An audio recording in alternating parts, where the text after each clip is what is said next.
No, at the top when you go live, it will Yeah, I'm record recording immediately, already. right? Okay. Oh, okay. Whoa.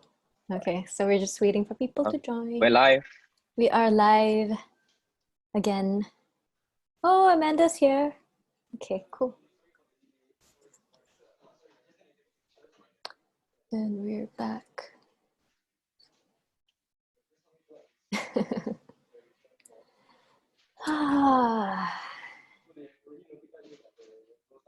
How's your day been so far, Jamie? Can I see the like who are the You participants? can. You Okay. can. Oh, it's on the right side, participants. Ah, right. Yeah, you can see who's here. You see any Awesome. familiar faces? I mean names. You can do a shout out. I prefer not to see it. It gives me nerves. Okay, don't look at it. Okay. Hold on. I think I can hear my music. Okay, can turn that off. Okay, hello everyone. Welcome back. And for some of you, welcome to the virtual summit on how to cope mentally with COVID-19. I'm just waiting for a couple more seconds. I can still hear music. Hold on. Really? Yeah. Do you wanna check? Okay. Let's play. Great. Yeah, good now? Yeah. Okay, cool. All right. Okay. So like on our side, we can't hear the music, so we're good. Okay, cool. So welcome back to everyone who has been following our couple of the last two talks. I'm Sabrina, co-founder of Calm Collective. Welcome to our summit, and today we will be sharing some more mental health management strategies with Jamie from The Kind Friend, who will be sharing on how to use journaling to cope with feelings of anxiety. So before we get started, I just want to let you know again that we will have some time at the end of the session to take questions to take questions. So please feel free to share your questions in the Q&A section below, or you can also share them in the chat panel on your right.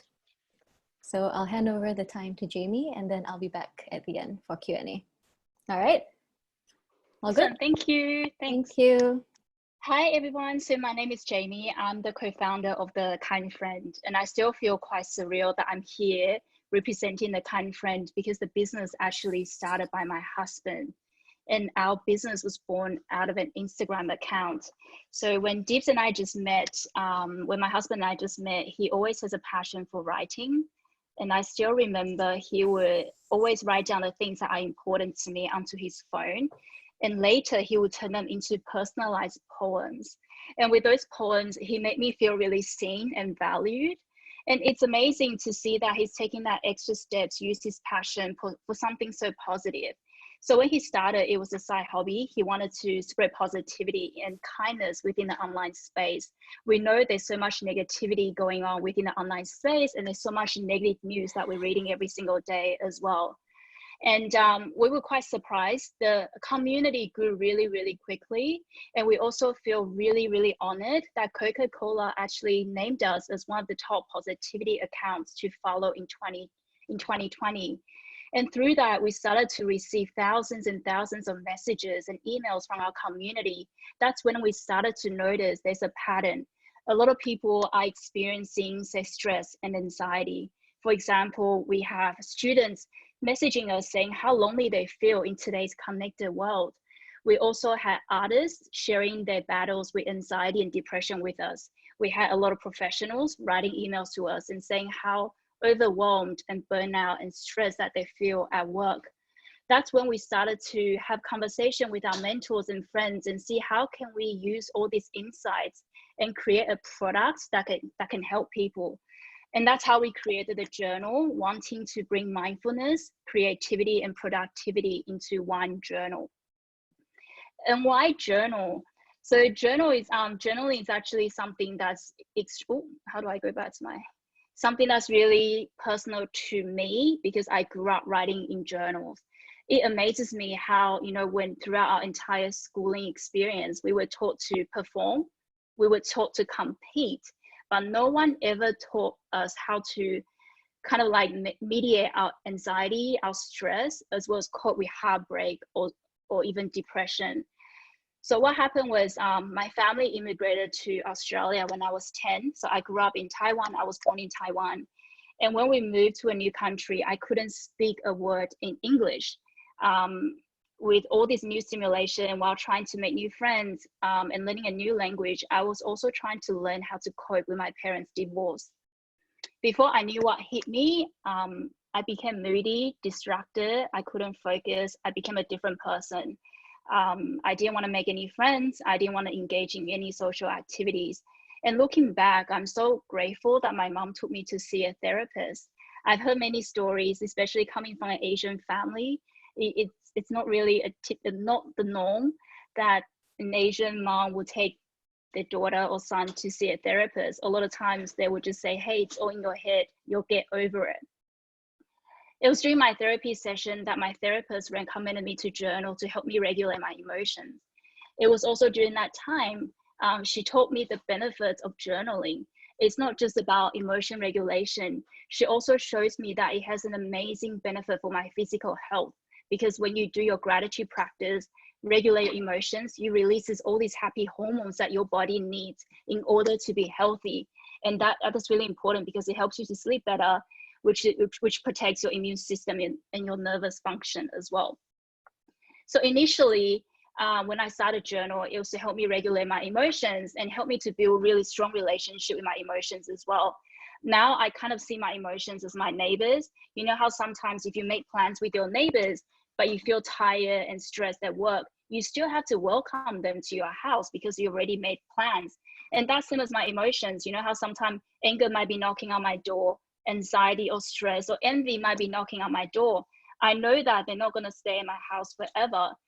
And so my therapist taught me the evidence-based emotion regulation method, which is you feel your emotion, you label it so you are not controlled by them, and then you reframe it. So for example, right now we're all staying at home. Rather than seeing that we're all stuck at home, why not reframe it as a time that you get to spend with your family, spend with your loved ones?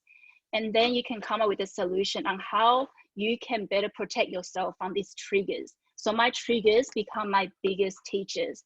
It helped me to build resilience and understand what triggered me and how I can create problems and mental models to overcome them. So my second part of journaling happened when I entered university.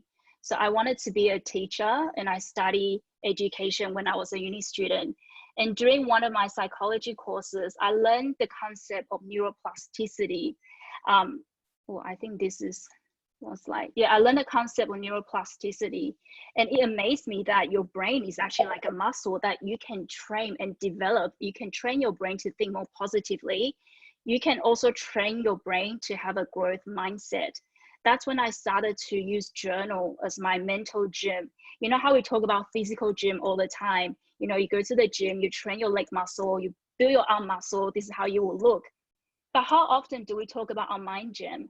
And how often do we spend time reflecting and create that stronger mental waves in your brain?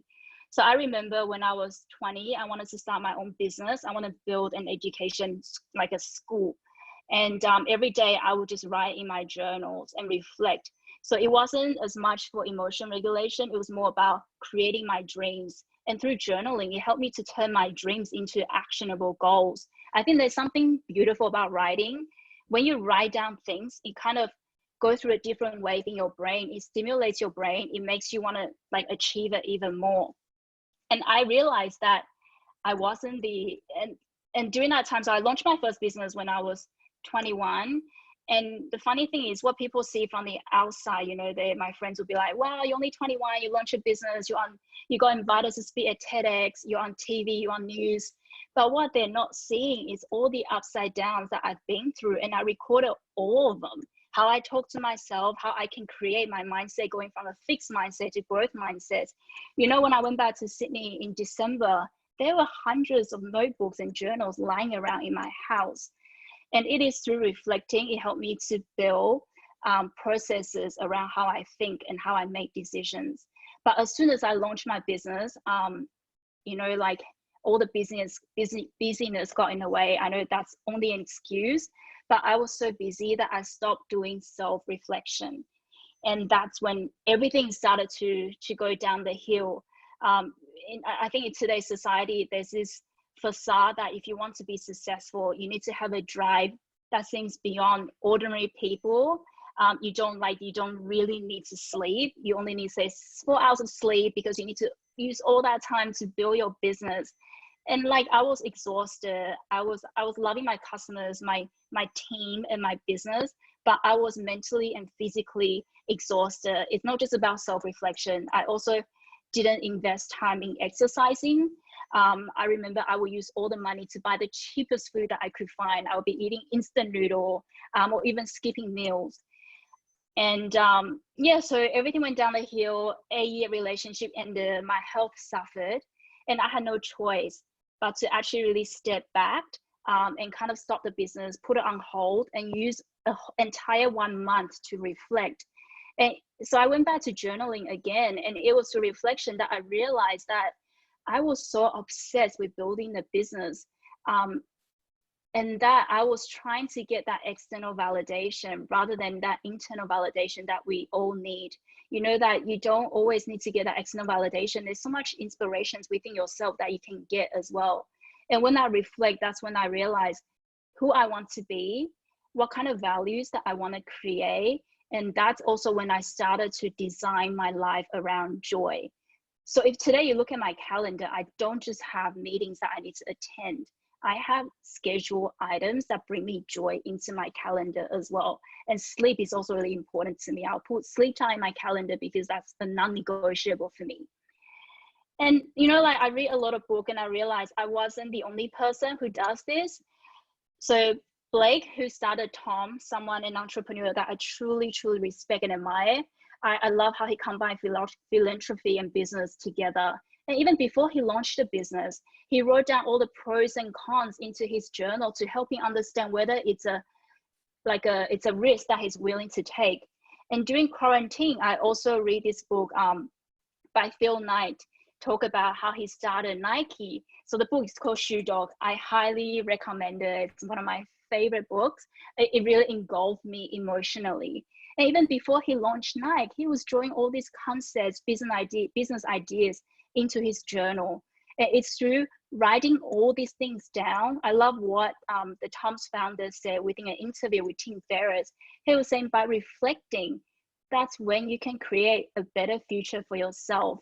Like, I know I'm here to talk about journaling, but journaling, you know what? It might not be for you. It might not be for everyone. But I strongly believe that self-reflection is for everyone. It is through self-reflection that you will be able to understand better about yourself. And that's when you can have self-compassion. And through self-compassion, that leads to gratitude. And through gratitude, that leads to service for yourself and service for others. So how can you get started with journaling? First, I think the most important thing, as with any habit or as with anything that you want to create in life, you need to understand your why. Without knowing your why, you're just going to give up halfway. So understand your why might be, I want to like build my mind muscle. That's why I want to journal. I want to make sure I have a strong mental well-being as well as a strong physical well-being. And then set a time each day to make it a habit. So usually I like to use my morning as my goal setting activity in my journal because I want to start my day with my priorities, not other people's priorities. How often do we start our day with Slack messages and emails, letting other people tell us what we should be doing? And by setting my goals first in the morning, it also allows me to say yes or no to new opportunities. So I'm quite aware in that regard. And before my bedtime, I like to write down all the things I'm grateful for, help me to set a better intention. And that also helped me to sleep better. Third, you start small. If you've never journaled before, just start by writing down 3 things that you're grateful for. And once you build that habit on a daily basis, or you can do it 3 to 4, I think Irvin actually suggests 3 to 4 times is key for journaling. So if you do it 3 to 4 times, later on it becomes a habit. You can expand and find fun prompts that you can play around with. And the other thing is let go of rules. One thing I love about journaling is that It's beautifully, uniquely you. You can make mistakes. It can be messy, but it's for you to reflect. It's for you to see. You know, sometimes I think to myself, what happens if in the future I have a daughter, I have a son, and they read my journal during this global crisis? Through my journaling, I want to show them how I overcome stress, how I overcome anxiety during such a big global event like COVID-19. I don't want to show them that I'm just watching TV shows every single day. I want to show them that I'm exercising. I'm mindful about how I come in my time and my energy. So here are some of the prompts. I won't go through all of them. You can screenshot it. And if you have time and space during this week, feel free to experiment with one of them. I do want to dive deeper into the last one. It's called Rose, Rose, Thorn, Bud. It's one of my favorite journaling prompts. And I also use this activity doing dinner with my husband now. So Rose stands for the things that you're grateful for, or one positive thing that happened in your day. So today might be, I get this platform to share my story and to add value to the listeners.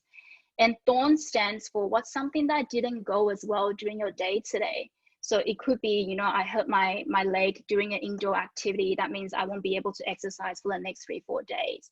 And But is something that you're excited about for the next day. So this activity, the intent behind this is to help you to self-reflect and become more aware of your surroundings, like what excites you, what brings you joy, what frustrates you. And through that, that's when you can cultivate more mindfulness and more calm into your daily routine as well. And I wanted to talk more about gratitude because there's just so much research and there's so much science behind it. So there's this famous study done by PhD Dr. Robert, who's a psychologist, and he wanted to examine what does gratitude do? Like when you practice gratitude, what happens in your brain? So he asked the participants to spend 10 to 15 minutes a day writing in their journals for 2 weeks, just write down all the things that they're grateful for. And it's incredible, after 2 weeks, it shows that there were like 23% lower level of stress hormones amongst these participants, 25% reduce in dietary and fat intake. You know how sometimes when we feel positive, we're less likely to go to the fridge and take out all the ice cream or sugar. When you go through heartbreak, you're sad, that also affects your physical body, and your body's telling you, hey, you're sad, you're just going through a heartbreak, you need to eat ice cream and sugar. But when you practice gratitude, it actually suppresses that. And also it improves your sleep quality by 10%, which is so important for your physical health. So this is your brain on gratitude when you practice gratitude. So we have 4 happy hormones in our brain. And when you practice gratitude, you release your serotonin molecules as well as dopamine molecules. And they are so important when it comes to controlling your mood. You know, when you feel happy internally, it also releases positive, it also has positive effect in all aspects of your life. When you're happy, you know, your friends will come to you, you're more likely to build better relationships. And it also, when you release these 2 hormones, it also releases your stress level. You're less likely to experience anxiety and depression. So this is our journal. So the reason why we also have prompts within our journal is because we did a lot of surveys and and questionnaires with our customers to really understand how can we create a product, not just for myself, but for people who actually want. So there are 4 sections. The first section is goal setting. As I mentioned before, it allows you to gain clarity about how to say yes and how to say no. Recently, I read this article, and it was an interview between a journalist and a Nobel Prize winner. So the journalist asked the Nobel Prize winner, what's your secret sauce for winning this prize? And he said, my secret sauce is very simple. I simply know what to ignore. So I feel like by having that weekly goals, it helps you to understand what to ignore rather than saying yes to everything. And we also have a daily mood tracker. You know, how often do we actually track our mood? If you're seeing that you're only happy Friday, Saturday, and Sunday, perhaps you need to ask yourself, am I in the right job? Am I in the right occupation? How come I'm only happy over the weekends? And by labeling your mood, it also helps you to be more in tune about what triggers you in your daily activities. And the other one is daily habit tracker that helps you to build resilience. So I remember one of our customers who actually works at Facebook, he told me that because of our journal, he's drinking much more water. So he's drinking almost 2 liters of water per day. He just loved the idea of ticking off the boxes. And I think when you want to set a new habit, it's very important for you to realize it's the feeling of success that drives your habit. What that means is that, you know how sometimes we set New Year resolution? How come no one ever achieved it? Not no one, but how come it's so hard for us to achieve it? It's because the goals are too big. It's the feeling of success of achieving that little habit that will drive you to want to do it even more. Because when you achieve a habit, a small habit, you celebrate small wins and your body releases dopamine that tells you, hey, there's a reward when you achieve this habit. So I always suggest people, when you want to start a habit, why don't you replace the existing habit first? For example, if you want to start journaling, replace your morning habit of checking your phone first in the morning, replace that with 5 to 10 minutes gratitude practice in your journal.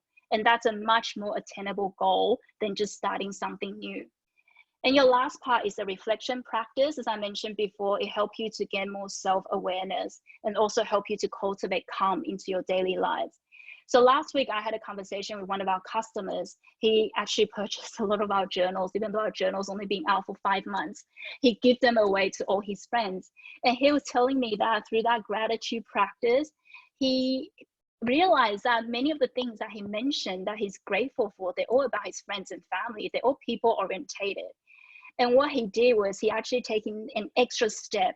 Not only did he write in his gratitude journal, he would turn them into very thoughtful, very mindful letters or text messages, and he would send them to his friends. And I was actually really inspired by that. And I'm even wanting to do that myself now. Like, don't just write down what you're grateful for, but also show the people that you want to show appreciation to. There's this quote that I love. It says that if you have a grateful heart towards someone, but without showing it, it's kind of like wrapping a present without giving it away. And yeah, and then it's the best part about gratitude practice or like journaling. It's free. There's so much science behind it. There's so much evidence behind it. And you can actually practice it at anywhere, at any time. It's accessible for everyone as well. So I guess before I go into the Q&A session, I just want to say that during COVID-19, it is okay for you to, feel anxious. It is okay for you to feel stress, anger. You might even have resentment, loneliness, or you might feel unproductive. I was beating myself up for being unproductive for almost a week. And then my husband told me, I'm not just trying to work from home. I'm actually at home trying to work while trying to cope with global crisis. That kind of just reframed my mindset.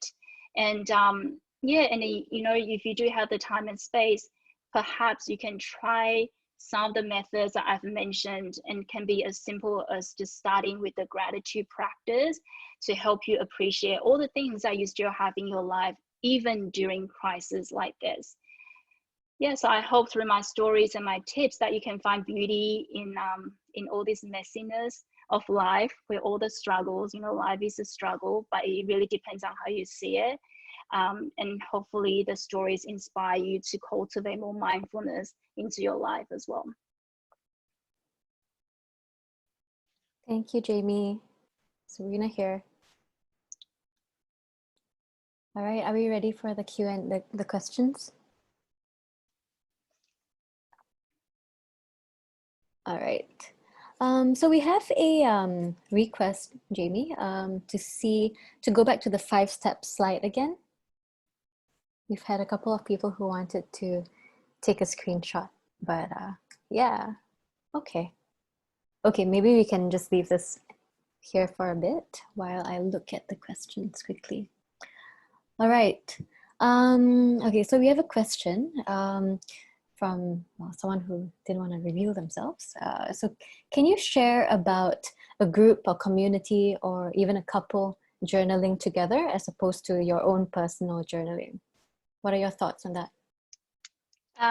So I know my husband and I don't know if I can use my own personal stuff, but I know my husband and I, we do journal together. We journal separately, but we sometimes will share our reflection. I think the goal for journaling is about self-reflection. And yeah, so we sometimes we will just sit there together separately with our journals by using that time as our journaling activity. In terms of couple journaling together, I know some of our customers, they purchase one for their husband and wife, but I haven't had a chance to really interview them and say, hey, how are you going? You purchased a journal for your wife and for yourself. How are you guys doing it?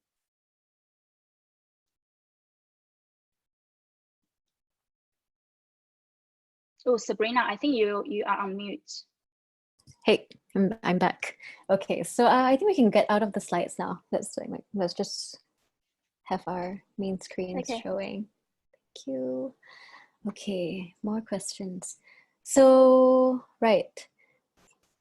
So I have a question from Shu asking about, okay, so the Kind Friends website says that you give a percentage of your yearly sales to important causes. Can you please share what causes are important to your mission and values as a company? I think rather than what's important to me personally, a lot of times everything that we created was a product of co-creation with our community. We are an extremely people-driven ecosystem. Like we wouldn't even be here without our community, right? For the journal, we ask them, what colors do you want? What do you see inside the journal? Within our journal, we have 5 different quotes. Which quote is your favorite? Which one do you want to see? What kind of templates? And even with the courses I know that we have a lot of university students following us. So recently we've sent out, I think 15, I can't remember the exact number, 1,500 journals to, I think it was NTU. And yeah, so we do feel like we looked at courses, not from me, but look at what our community is passionate about. And we will do survey around that as well. It allows us to help to understand, okay, where should we place our, say, 1% of our yearly revenue into? Great. We also have a question from Daniel who's asked, how do you find your why?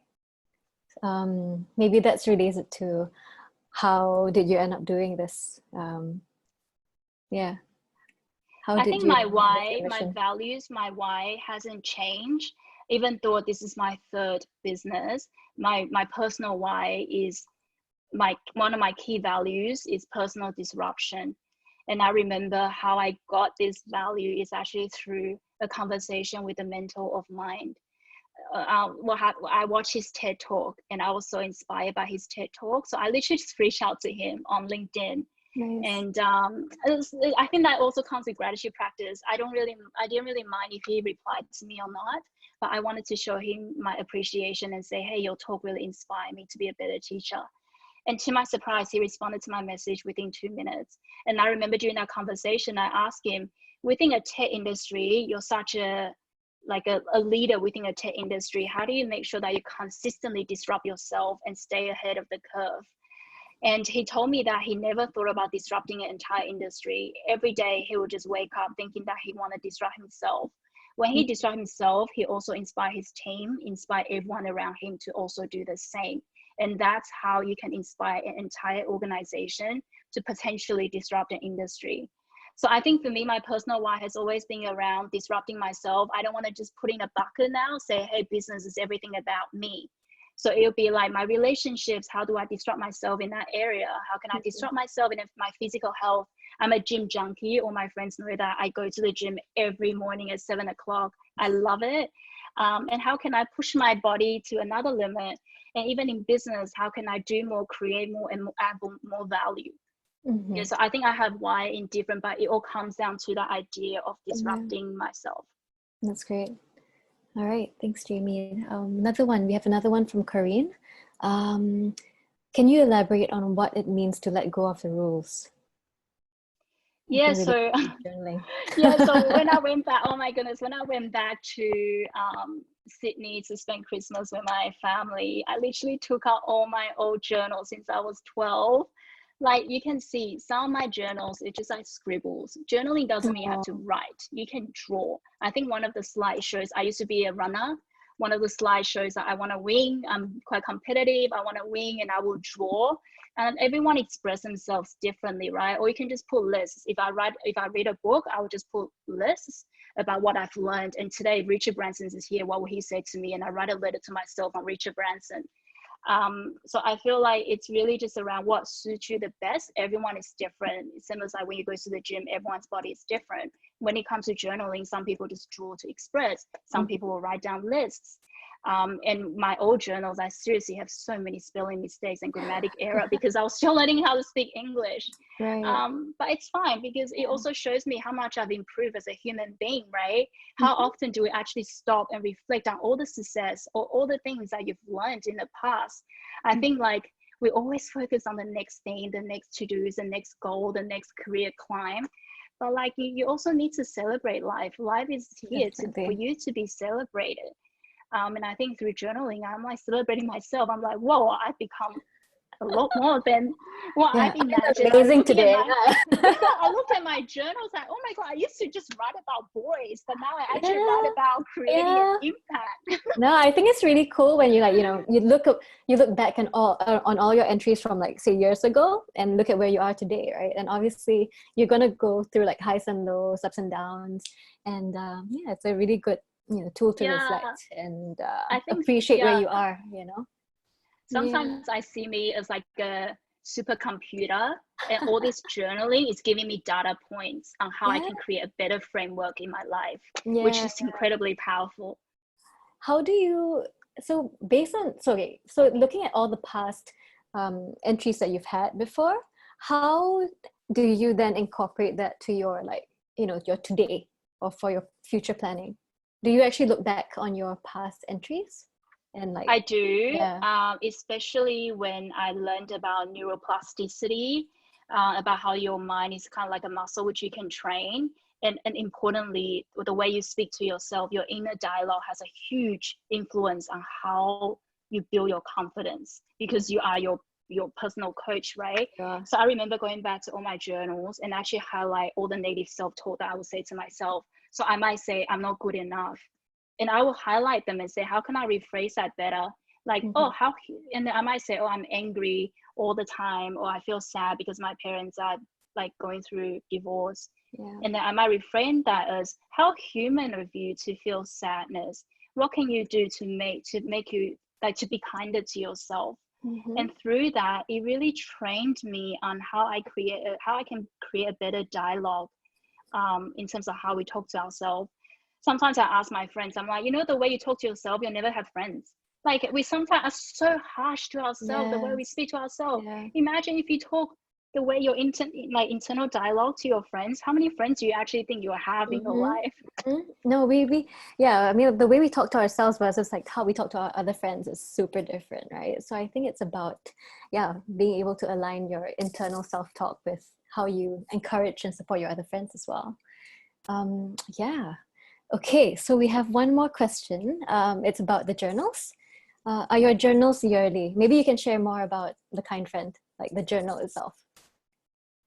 Sorry, what was the question? The question was, are your journals yearly? Like, what's the format of your journals? So our journal has 6 months journaling prompts. Actually, I have my journal right here with me. Show and tell. Yeah, we have so the black and red are my favorite, but the pink one is selling out. It's one of our most popular colors at the moment.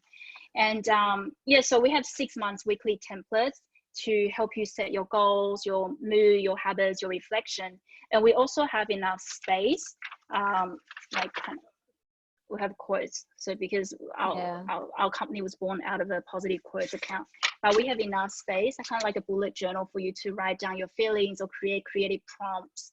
We have some really creative customers, like sometimes I feel so bad, like they're so creative. They made their journals look so pretty, and they have all these amazing templates to help guide their thinking, to help guide their days. If you wanted to see how people are using it, feel free to check our Instagram account as well. We've had like thousands and thousands of people using the journals around the world.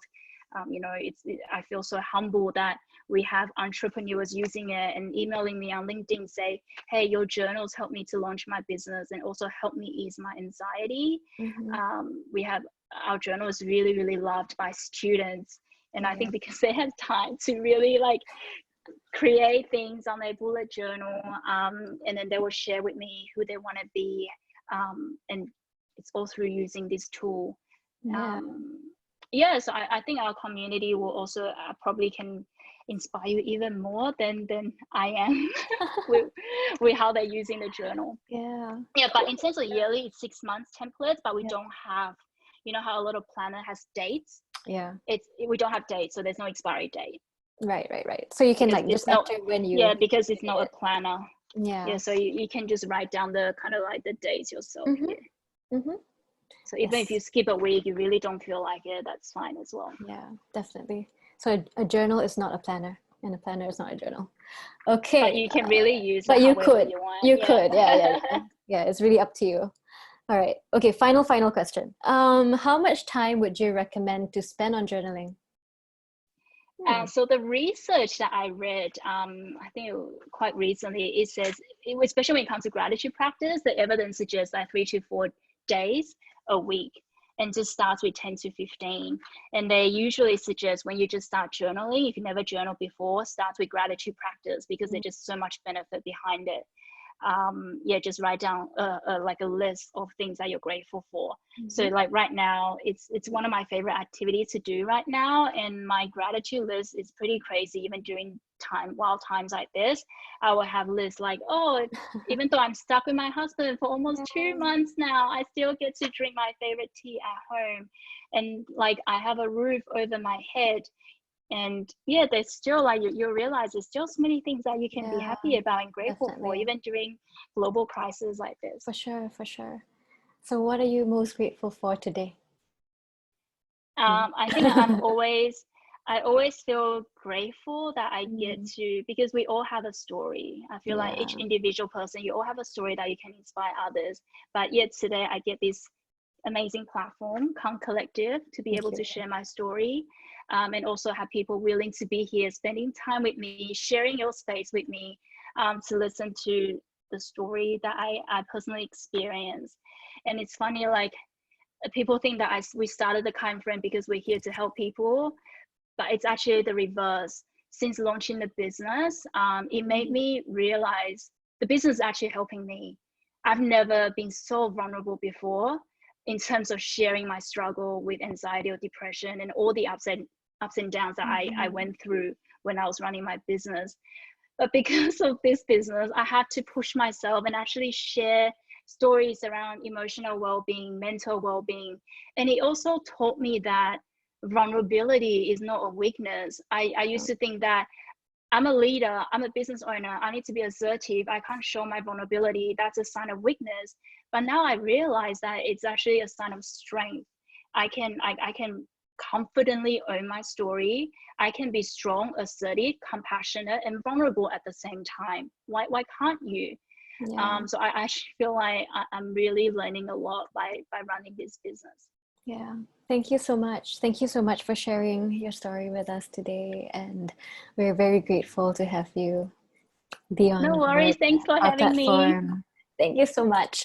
All right. So just to wrap up this session and transition to the next one, we will. So we'll be sharing a special promo code for everyone in this session and everyone who has signed up for our summit to get 15% off the Kind Friend Journal. So just watch out for that in your emails on Monday. And thanks. And the next talk we're going to be having is on managing relationships while in lockdown. And the speaker will be having Jolene Hui, who's a psychologist and therapist, sharing with us her experience with her clients. All right. Thank you, Jamie. Thank you so much, and have a good weekend. And thank you, everyone. Thanks, everyone. Bye. Bye.